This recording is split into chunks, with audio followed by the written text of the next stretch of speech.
भारतीय सेना ने सोमवार को बंगाल की खाड़ी में ब्रह्मोस के सुपरसोनिक मिसाइल का परीक्षण किया। ये जब लाइन निकल कर आई तो बहुत से लोगों ने इसे बस यूं ही निकलने दिया कि कोई बात नहीं, ब्रह्मोस का परीक्षण है, हम तो दुश्मन पर करते हैं, इस बात को क्यों इतनी न्यूज देनी। धीरे धीरे बात पता चलती गई तो बात निकली कि अंडमान निकोबार के ट्राई सर्विस कमांड से भारत ने लंबी दूरी पर मार करने वाले ब्रह्मोस का परीक्षण किया है। अब ये ट्राई सर्विस कमांड क्या है? हालांकि भारत की सेना ने पूरे भारतवर्ष को 7 सेना के कमांड्स के अधीन रखा हुआ है, दिशाओं के हिसाब से उत्तर, पूर्व, पश्चिम, दक्षिण, इस तरह से। ऐसे में दक्षिणी सेना का जो कमांड है, उसने अंडमान निकोबार में तीनों सेनाओं का संयुक्त जो मिलकर कोऑर्डिनेशन से कमांड चलता है, जिसे ट्राई सर्विस कमांड कहते हैं। भारत का पहला tri service command Andaman Nicobar, वहां से संयुक्त रूप से प्रयास करते हुए उसकी मदद से एक मिसाइल चलाई। मिसाइल की खबर बनी, सदर्न कमांड ने इसकी जानकारी सबको दी, बधाइयां दी कि बढ़िया हो साहब, हमने बढ़िया काम कर लिया। तस्वीरें भी बाहर निकल कर आई। तस्वीर देख करके लगा कि यह कोई साधारण प्रक्रिया है, अक्सर टेस्टिंग के दौरान होती है, हो जाती है। किसी को यह पता नहीं चल रहा था कि इसमें ऐसा क्या खास था जिसके लिए चाइना इतना परेशान था। बकायदा सदर्न कमांड ने इसका वीडियो जारी किया। मिसाइल बिल्कुल ऐसे लग रही थी जैसे S-400 की मिसाइलें हों। मिसाइलें गई, मिसाइलों को बकायदा दागा गया। इसके चलने पर जो सीन निकल कर आया, वो इसको बता रहा था कि ये कितनी खास है। पहले जमीन से ऊपर उठती है और अचानक बंगाल की खाड़ी के समानांतर होकर के उड़ना शुरू करती है। और ये जब धरती के समानांतर होकर के ये तैरना शुरू करती है, तभी ये क्रूज मिसाइल कहलाती है। मेरे प्यारे साथियों, दुनिया में fastest cruise missile supersonic category के अंदर भारत की ब्रह्मोस है। आप कहेंगे सर, दुनिया की बहुत सी मिसाइलें क्लेम की जाती हैं, कैटेगरीज हैं, सबसोनिक, सुपरसोनिक, हाइपरसोनिक। सुपरसोनिक में फास्टेस्ट क्रूज मिसाइल भारत की ब्रह्मोस है। बस इस ब्रह्मोस में दो खास विशेषताएं हैं, जो भारत के लिए विशेषता भी है, दुश्मन के लिए भी परेशानी है, लेकिन हां, दुश्मन इसे अपनी ताकत के रूप में भी देख लेता है। वो है इस ब्रह्मोस की रेंज। ब्रह्मोस की रेंज क्या है? भारत की ब्रह्मोस 290 किलोमीटर दूर तक मार कर पाती है। 290 किलोमीटर। आप में से कुछ लोग हो सकता है कि ये पूछें कि सर, 290 किलोमीटर में तो हम दुश्मन के घर में जाकर गोला फेंक के आ ही सकते हैं। बिल्कुल फेंक सकते हैं, लेकिन दुश्मन अगर 290 किलोमीटर से दूर अपने बेसेस बनाकर बैठा हो, तो फिर वो सुरक्षित फील करता है कि ब्रह्मोस हमें नहीं मारेगी। याद करिए, पिछले कुछ सालों में भारत ने ऐसे ही कहा कि हमसे माल फंक्शन हो गया, हमसे गड़बड़ हो गई, हमसे अंबाला से एक मिसाइल निकलती है और इनके मियां चानू में जाकर पाकिस्तान के फटती है। हम कहते हैं, ओह सॉरी, हम अपने 2 अधिकारियों पर कोर्ट ऑफ इंक्वायरी बिठा रहे हैं, इन्होंने ये मिसाइल कैसे चला दी? जबकि पूरी तरह से सोचा समझा प्रयास था, क्योंकि भारत को ब्रह्मोस दुनिया में बेचनी थी कि पाकिस्तान के पास जो ब्रह्मोस जाकर गिरेगी, वो चाइना के डिफेंस सिस्टम को पार करके जाएगी। पाकिस्तान के पास चाइना का HQ-9 जो डिफेंस सिस्टम है, हम उससे डरते नहीं हैं, हमारी ब्रह्मोस उसे पार करके मारती है, और हमने वही किया। इस बार जब ऑपरेशन सिंदूर हुआ, हमने HQ-9 भी फोड़ा और पाकिस्तान के प्रधानमंत्री खुद रोते हुए बाहर निकले और कहा कि फजल की नमाज से पहले हम हमला करने की प्लानिंग कर रहे थे, लेकिन भारत ने हम पर ब्रह्मोस दाग दी, हमारे बहुत सारे एयरबेस उड़ा दिए। वो वीडियो है, हम आपको वो भी चला के दिखाएंगे। लेकिन कुल जमा अर्थ क्या है? इन सबके बावजूद भी पाकिस्तान की सीमा में अगर 290 किलोमीटर से दूर कोई बेस बना हुआ है, तो वह ब्रह्मोस से बचकर खुश है। उसके लिए फिर हो सकता है हमें पाकिस्तान के एयर स्पेस में जाकर फेंक के आनी पड़े, क्योंकि हमने ब्रह्मोस के तीनों वर्जन बनाए हुए हैं। हमने थल सेना से चलने वाले, वायु सेना से चलने वाले, नौसेना से चलने वाले तीनों वर्जन बनाए हुए। फिर भी घर में बैठ करके पटाखे चलाने में अलग आनंद आता है। यहीं से चलाई, क्योंकि ये पिन पॉइंट जाकर मारती है, बुल्स हाई हिट करती है। जैसे हम कहते हैं ना कि निशानेबाज निशाना लगाता है, हमारी ब्रह्मोस इतनी प्रिसाइजली मारती है कि आपने यदि टारगेट दिया कि इस घर के अंदर रखी इस जगह पर जाकर हिट होनी है, वो एग्जैक्ट जाकर हिट होती है। ये इसकी pin point bulls I hit की नेचर दुनिया में बहुत तारीफ पाती है। कोई बात नहीं साहब, अब हमने इस बात को दुनिया के साथ भी साझा कर दिया। पिन पॉइंट एक्यूरेसी, मतलब जहां बोला वहीं जाकर मारा। यार, 290 किलोमीटर आप उड़ रहे हो, टारगेट पर है आपका ध्यान और वहां जाकर आप हिट कर रहे हो, तो ये बहुत बड़ी काबिलियत में काउंट की जाती है। दुनिया ने इसको कवर करना शुरू किया। भारत की तरफ से इस बात को लिखा गया कि ट्राई सर्विस कमांड ने और सदर्न कमांड ने मिलकर इसे चलाया। ब्रह्मोस सुपरसोनिक क्रूज मिसाइल का सफल परीक्षण हुआ। यहां तक कोई भी बड़ी बात नहीं बन रही थी, न्यूज नहीं बन रही थी। सबके दिमाग में यह था, सदर्न कमांड है, सदर्न कमांड यहां पर ट्राई सर्विस कमांड के साथ मिलकर के अपने अंडमान निकोबार वाली के साथ में इस परीक्षण को करी है, कौन सी नई बात है, हो गया होगा। यह बात धीरे धीरे बाहर निकलना शुरू हुआ कि यार, एक बात बताओ, ये ब्रह्मोस कुछ दिन पहले तो भारत ने कही थी ऑपरेशन सिंदूर में गेम चेंजर साबित हुई है, पाकिस्तान के 11 एयरबेस उड़ाई है, चाइना का जो डिफेंस सिस्टम है उसको खत्म की है, भारत ने फिलीपींस को बेचा है, कुछ तो गड़बड़ है। मतलब ये जब बोल रहा है व्यक्ति कि हमें ब्रह्मोस ने मारा, फिर हम टेस्टिंग क्यों करें? भाई टेस्टिंग का मतलब क्या है? आप ऐसे समझिए, जो चीज यूज में आना शुरू हो गई, अब हम ये कहें कि साहब हम राफेल की टेस्टिंग कर रहे हैं, टेस्टिंग थोड़ी होगी। आप ट्राई कर रहे हैं, आप चलाना सीख रहे हैं, ये कह सकते हैं। ये थोड़ी कि सही चलेगा या गलत चलेगा, इसकी टेस्टिंग कर रहे हैं। जिसको आप बेचने योग्य बना चुके हैं, उसकी टेस्टिंग नहीं होती। इसका मतलब है कुछ तो आपने अपडेट किया है उसमें, पब्लिक के सामने आप उसको नहीं दे रहे हो। ये वो फजल प्रेयर वाली बात है जिसमें इनके यहां पर हमने 11 ठिकाने उड़ाए थे। कहानी क्या है, अब वो सुनते हैं। असल में हमारी ब्रह्मोस की जब जब रेंज की बात आती है, वो रेंज 290 किलोमीटर हमेशा बताई जाती है कि ये 290 किलोमीटर मार करेगी और अपने सिर पर जो गोला बांध के ले जाएगी। ये असल में इसका सिर है, ये जो होता है ना, सिर का मतलब है इसका वार हेड। इसका जो ये सिर है, यहां पर जो गोला बारूद बांध कर ले जाती है, वो 200 से 300 किलोग्राम वजन का गोला लेकर जाती है, गोले को वहां फेंक देती है। अच्छा, मिसाइलों में अक्सर सिर पर ही वार हेड बांध कर भेजे जाते हैं। ओके साहब, हमारी इस ब्रह्मोस को हमने रूस के साथ मिलकर बनाया है और आज से नहीं, भारत इसकी काफी समय से निर्माण कर रहा है। भारत की इसमें 50.5% हिस्सेदारी है। रूस की सरकारी कंपनी है एनपीओ मैसियो, नाम पढ़ लेना, मशीनियो स्त्रियोनिया, उसके साथ मिलकर के हम इसको बनाते हैं। और दोनों में ये ब्रह्मोस है ना, इसमें ब्रह्मोस यानी ब्रह्मपुत्र और मोस का मतलब मॉस्को से लेकर के बनाया गया है। ठीक है, इस तरह से जो ब्रह्मोस है ये रूसी टेक्नोलॉजी का भारत के साथ में हुआ एक संयोग है, जिसमें भारत की कंपनियां अब 70-75% तक इसका जो सामान है वो इंडिजीनियसली बनाती हैं। भारत सरकार के द्वारा इसका निर्माण किया जाता है और अब हमारे ये मेजर लड़ाई के वेपन्स में यूज की जाने वाली मिसाइल है। अच्छा साहब, ये क्रूज मिसाइल है, यानी कि जमीन के समानांतर चल के टारगेट को हिट करती है। सुपरसोनिक स्पीड में चलने वाली मिसाइल है, यानी कि आवाज की गति से तेज जाकर मार करने वाली मिसाइल है। 1998 से हम इसके ऊपर निर्माण कार्य कर रहे हैं। कहानी यहां से आगे बदलती है। क्या हुआ, हम लगातार ये चीज फील कर रहे थे कि भारत को टेक्नोलॉजी में कुछ और चाहिए, ताकि हम मिसाइल को चाइना के अंदर घुस करके अगर फेंकना चाहें, क्योंकि चाइना भारत से बड़ा ही सुरक्षित है। कैसे? एक तरफ हमारे हिमालय है, दूसरी तरफ चाइना ने तिब्बत पर कब्जा किया हुआ है। तिब्बत पर कब्जा असल मायने में एक बफर की तरह काम करता है उस पर। यानी कि मेनलैंड चाइना को अगर आपको निशाना बनाना है, तो वो काफी दूर पड़ जाएगा। हमारा ब्रह्मोस का शायद हो सकता है वहां टारगेट हिट ना हो, अग्नि 5 जाकर उसे मारेगी। या फिर हमको राफेल चलाकर वहां पे गोले फेंकने पड़ेंगे। ऐसे में अगर चाइना के भीतर तक मार करना है, तो हमें अपनी जो दुनिया की सबसे बेस्ट मिसाइल है उसे बहुत दूर तक मारने की क्षमता से युक्त करना पड़ेगा। वासेनार और एमटीसीआर में भारत का सदस्य बनना, यह भारत की एक बड़ी जियोपॉलिटिकल जीत देखी गई।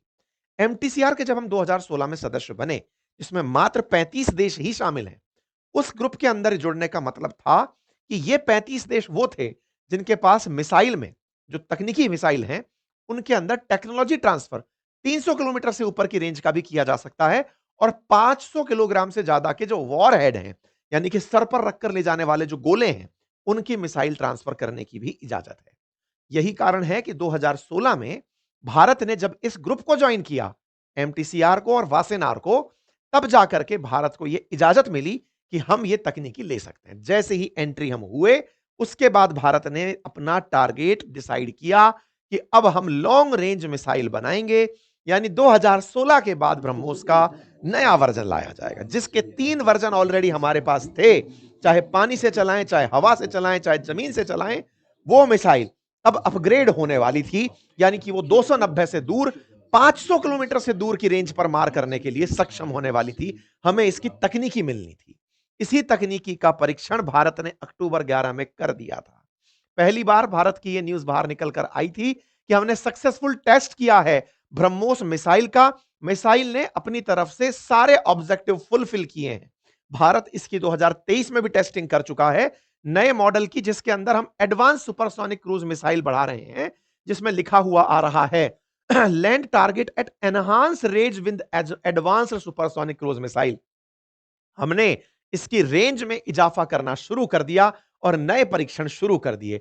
अक्टूबर 25 में यह खबर आती है, upgrading strike capability, India test 800 kilometre BrahMos, अर्थात भारत अब 800 किलोमीटर तक मार करने वाली ब्रह्मोस का परीक्षण करेगा। ध्यान से समझिएगा, अगर किसी को बहुत दूर तक फेंकना है तो हमें उस मिसाइल में ऐसा मसाला भरना पड़ेगा, उसके अंदर इतनी जबरदस्त आग भरनी पड़ेगी कि वो बहुत दूर तक जाकर मार करे। यही कारण है कि 800 किलोमीटर के लिए हमें तकनीकी की जरूरत थी, हमें ऐसी फ्यूल की जरूरत थी कि जमीन के समानांतर चलते हुए बहुत दूर तक मार करे। ये न्यूज जब बनकर आई, तो भाई साहब इन लोगों के दिमाग में बवाल आ गया कि यार 800 किलोमीटर मारना शुरू किया, तो ये लोग तो घुस के मारेंगे हमें। घुस के मारेंगे तो इन्होंने कहा चेक करते हैं वाक़ई में बनाई है कि नहीं बनाई है। या 800 किलोमीटर कह के कहीं 1800 तो नहीं बना लिए, चलो चेक करने चलते हैं। भाई साहब चाइनीज़ लोगों ने हमारे लिए भी ये सेशन इतना इंपॉर्टेंट नहीं होता। इंपॉर्टेंट तब हुआ जब हमें पता चला कि चाइना को चकमा दिया है भारत ने। कैसे दिया? अब मैं आपको वो बताता हूँ। हुआ क्या? चाइना वाले जब भारत ऐसा कोई परीक्षण करता है, अपने जासूसी जहाज बंगाल की खाड़ी में, अरब सागर में, यहां भेजता है, हिंद महासागर में भेजता है कि जासूसी करो, कितनी दूर तक मार करने गया है। भारत, आप मुझे कई लोग पूछेंगे वहीं क्यों करता है, भारत जमीन पे क्यों ना कर ले? भाई जमीन पे किसी को नुकसान हो सकता है, इसलिए हम समुद्र के ऊपर परीक्षण करते हैं, ताकि मिसाइल जहां गिरे तो पानी हो। दूसरा, अगर गलती से कहीं मिस फायर भी हो जाए तो पानी पे मिस फायर हो। तीसरा, हम लोग उस एरिया में जहाजों को इन्फॉर्म कर देते हैं कि यहां से हट जाना, हम मिसाइल चला रहे हैं। ठीक है साहब? तो चाइना ने इसकी हमारे लिए जांच करना शुरू किया, जासूसी करना शुरू किया। अब आप पूछेंगे उन्हें कैसे पता हम मिसाइल चलाएंगे? भारत एक लोकतांत्रिक देश है, हम सारी दुनिया को बताकर काम करते हैं। इसके लिए हमने नोटम जारी करने का तरीका अपनाया हुआ है। हम नोटिस टू एयरमैन देते हैं हर बार कि हाँ भाई आसमान में से हट जाना। मेरी थोड़ी तबीयत ठीक नहीं है, इसलिए आवाज खराब दिख रही है आपको। अ, अ, तबीयत थोड़ी सी नासा चल रही है, उसकी असुविधा जो आपको हो रही है उसके लिए क्षमा। ऐसे में फिलहाल के लिए क्या हुआ कि भारत ने जैसे ही नोटम जारी किया सितंबर 16 को कि हम 24-25 सितंबर को परीक्षण करेंगे, इन भाई साहब ने अपने जहाज यहां पर भेज दिए। ये देखो युआंग वांग 5 नाम का इनका जहाज है, पानी का जहाज है। युआंग वांग 5 बंगाल की खाड़ी की तरफ रवाना कर दिया। क्यों? क्योंकि भारत ने 24-25 सितंबर को कहा है, इन भाई साहब ने 18 सितंबर को ही पानी का जहाज इस तरफ चलाना शुरू कर दिया कि चलो चाइना से अब जहाज जाएगा, मालूम करेगा भारत परीक्षण कैसे करता है। अक्टूबर हमने उस दिन परीक्षण नहीं किया। हमने 6 अक्टूबर को फिर नोटम जारी किया। हमने कहा सॉरी, हम 15 से 17 अक्टूबर को परीक्षण करेंगे। 15 से 17 अक्टूबर को करेंगे और कहा कि थोड़ी रेंज बढ़ाकर करेंगे, थोड़ा बड़ा दूरी तक मार करेंगे। हमने ये नोटम जारी किया। चाइनीज लोगों ने सोचा कि अच्छा पिछली बार हो सकता है इनकी तैयारियां पूरी न रही हो, अब करेंगे 15-17 अक्टूबर को। चाइनीज लोगों ने 15-17 अक्टूबर को ध्यान में रखते हुए फिर से अपना यहां पर पानी का जहाज भेज दिया। युआंग वांग 5 फिर लौट करके यहां पर चला आया कि चलो चलते हैं, इस बार ये लोग परीक्षण करेंगे। हमने तब भी नहीं किया। 9 अक्टूबर को कहते हैं हम लोग कि हम 15 से 17 अक्टूबर तक करेंगे और उसकी जो रेंज है ना वो 3550 किलोमीटर रखेंगे। इन्हें लगा इसका मतलब अब भारत जो है अग्नि 5 का परीक्षण करने जा रहा है। यहां तक की रेंज दी है, हम यहीं जाके खड़े होंगे, देखेंगे चलता कैसे है, क्योंकि दुश्मन को आपकी ताकत देखने में बड़ा मजा आता है कि कर भी पा रहे हैं कि नहीं कर पा रहे हैं। तो भाई साहब इन्होंने अपने जहाज यहां पर भेज दिए। अब यहां पर जहाज भेजे तो इनको थोड़ा सा मामला गड़बड़ लगा कि यार ये लोग उल्लू बना रहे हैं। इन्होंने एक जहाज परमानेंटली जिसका नाम था शेन हाई, ये उठा करके इन्होंने मालदीव्स में खड़ा कर दिया कि तुम वहां जाकर खड़े हो जाओ। शेन हाई यू वी हाउ करके एक जहाज है जिसको ले जाकर वहां खड़ा कर दिया कि तुम यहीं पर खड़े रहो, जब चलेगा तब देख लेना। कोई बात नहीं, भारत ने तब भी परीक्षण नहीं किया। 8 नवंबर को इन्होंने फिर एक और जहाज पानी का हमारे यहां भेज दिया, लान हाई 201 करके, कि बेटा तुम कितना भी बड़ा बेवकूफ बना लो, क्योंकि हमें समझ में आ रहा है तुम्हारा जो दिमाग है ना वो हमें चकमा देने का हो रहा है, हम और जहाज खड़ा कर देंगे। भाई इन्होंने एक और जहाज यहां पर खड़ा कर दिया। समय बीतता गया, भारत ने फिर से इनसे कहा हम 25 से 27 नवंबर को परीक्षण करेंगे। भाई साहब हमने परीक्षण तब भी नहीं किया, लेकिन इस बार चाइना वालों ने एक और जहाज भेज दिया। चाइना वाले भारत की हर परीक्षण तिथि पर इतने जहाज खड़े कर दिया कि आप जानकर हैरान हो जाएंगे। भारत ने चाइना ने बंगाल की खाड़ी में 4-4 जहाज 28 नवंबर को लाकर खड़े कर दिए कि हम चेक करेंगे कि आप क्या चला रहे हो। 28 नवंबर को जब इनकी 4 जहाज की खबर बाहर आती है, भारत 30 नवंबर को सारे के सारे नोटम कैंसिल कर देता है। हम नहीं कर रहे परीक्षण, हमारा कैंसिल हो गया, हम मिसाइल टेस्ट नहीं करेंगे। ये सब लोग बड़े दुखी हो गए। भारत की तरफ से मिसाइल टेस्टिंग रद्द हो गई। दुखी हो गए कि ये क्या हुआ? ये तो चोट हो गई हमारे साथ। मिसाइल टेस्टिंग कोई बंद कैसे कर सकता है? ये चारों के चारों माथा पीटने लग रहे हैं। और 30 नवंबर को कैंसिल करते हो और 1 दिसंबर को बिना नोटम के टेस्ट कर देते हो। मेरे प्यारे साथियों, 1 दिसंबर को बहुत ही शॉर्ट नोटिस पे हमने एक नोटम दिया कि हम 11 दिसंबर को टेस्ट करेंगे और 1 दिसंबर को हम ब्रह्मोस चला देते हैं। हाल जो पाक चाइनीज लोगों का था वो ये था। बैठ करके ये नोटम के इंतजार में थे, मिसाइल चलेगी, मिसाइल चलेगी। भारत का मिसाइल 11 दिसंबर को चलेगा, भारत 1 दिसंबर को चला देता है। लोग इनके मजे लेते हैं, नोटम का इंतजार करते रह गए चाइनीज। सर उन्होंने फिर कर दिया, उन्होंने हमारे साथ पूरी तरह से इनके क्रू मेंबर्स को थका दिया। चाइना के ऊपर खूब मेन बने कि लो चलो बेटा, अब तो चूना ही हमने इनको पूरी तरह से लगा दिया। इधर चला, उधर चला जैसा माहौल बना दिया। कुल मिलाकर के भारत ने एमटीसीआर में साझा होते हुए लॉन्ग रेंज मिसाइल का परीक्षण किया। आप में से कुछ लोग हो सकता है आज मुझ पर ये सवाल उठाएँ, आप क्यों बता रहे हो ये सब बातें? अब इतना तो ऑब्जर्वेशन आप भी देख लें, चाइना वालों को पूरी बात पता है, वो 4-4 जहाज खड़े करके रखे हैं, तो आपको भी खुशी तो पता चले कि भारतीय सेना ने कितना तगड़ा परीक्षण किया है। भारतीय सेना के इस परीक्षण के लिए काबिलियत पर तारीफ तो होनी चाहिए। हमारी जो तकनीकी है, उस पर तारीफ होनी चाहिए। हमारी गुप्तचर एजेंसियों की मेहनत की तारीफ होनी चाहिए कि हमने इतना बड़ा काम किया। चर्चा है कि हम इसे 900 किलोमीटर की रेंज तक लेकर चले गए हैं। बाकी आप लोग इस विषय पर क्या सोचते हैं? अपनी राय ज़रूर दें। अपनी सेना को आप अपनी तरफ से अगर कोई अच्छा-सा संदेश लिखना चाहते हैं, आप कमेंट्स में लिखें। बहुत सारे सैनिक और बहुत सारे हमारे साथी कमेंट्स आके पढ़ते हैं। आपकी जो शुभाशीष होती हैं, आपकी जो शुभकामनाएँ होती हैं, उनको साझा करिए। थैंक यू सो मच, अपना ख़्याल रखें। बाकी फ़िलहाल के लिए इतना ही। अभी पुतिन आ रहे हैं, देखना होगा कि वो भारत के साथ कौन-सी टेक्नोलॉजी ट्रांसफ़र करते हैं। चैनल पर नए हैं तो सब्सक्राइब कर लें, अपने साथियों से ज़रूर साझा करें। वीडियो में इतने लोग प्रेज़ेंट थे, लाइक कुछ ही संख्या में हैं, तो इतना तो कष्ट कर ही सकते हैं। साथियों से ज़रूर सब्सक्राइब कराएं। साथियों, होता क्या है ना, एक बहुत अच्छी बात बताता हूं मैं आपको। अपने केस में बहुत से लोग जो अपन से बहुत ज़्यादा प्यार करते हैं, वो अपने वीडियोस को अलग अलग प्रकार से कहीं स्पैम करते हैं, कोई रिपोर्ट करता है, कोई डिसलाइक करता है, ताकि हम लोग ग्रो ना हों। हम लोग ग्रो ना हो तो ये आपके समझ में आने वाली बात है कि कौन लोग ऐसे होते हैं जो ऐसा चाहते हैं, जिन्हें हमारी तरीके, हमारा जो विचार, हमारा तरीका ये पसंद नहीं आता। बहुत से लोग होते हैं, हर आदमी से हर आदमी खुश नहीं हो सकता। ऐसी स्थिति में ये आप अपनी नैतिक जिम्मेदारी बना लें, क्योंकि YouTube लाइक डिसलाइक देखता चलता है। तो आप में से जो लोग लाइक को भी समझते हैं कि नहीं, मैं एहसान करूंगा इस आदमी के ऊपर, ठीक है, एक दिन ये गतिविधियां स्वतः ही रुक जाएंगी ऑटोमेटिक। जब हमें भी इस चीज़ का प्रोत्साहन नहीं मिलेगा, मैं 2 घंटे नॉन स्टॉप आपके सामने रोजाना सुबह बोलता हूँ, 8 घंटे कंटेंट बनाने के लिए बैठता हूँ, टीम काम करती है, सब बनकर आता है, इतना पैसा इतना इन्वेस्टमेंट लगता है, और उसके बाद आपसे अपेक्षा के लिए भी ये रिक्वेस्ट करनी पड़ती है कि यार सब्सक्राइब कर देना, यार लाइक कर देना, यार शेयर कर देना। तो अंदर से ऐसा लगता है कि मैं कह क्यों रहा हूँ, मतलब लिटरली स्पीकिंग।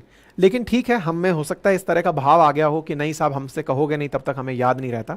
लेकिन आप में इतनी इंसानियत है, ये मुझे ज्ञात है, बस उसे याद दिलाने के लिए मुझे कहना पड़ता है। और उसको इसलिए भी समझकर आप करें क्योंकि आपको ये पता हो कि कोई और आपके इस तरह के ना करने पर अपने तरीके से उस काम को वो तो उसी तरह में ले जा रहा है। क्योंकि दुनिया में आपको भी पता है कि खुश होने वाले लोग कितने होते हैं, ठीक।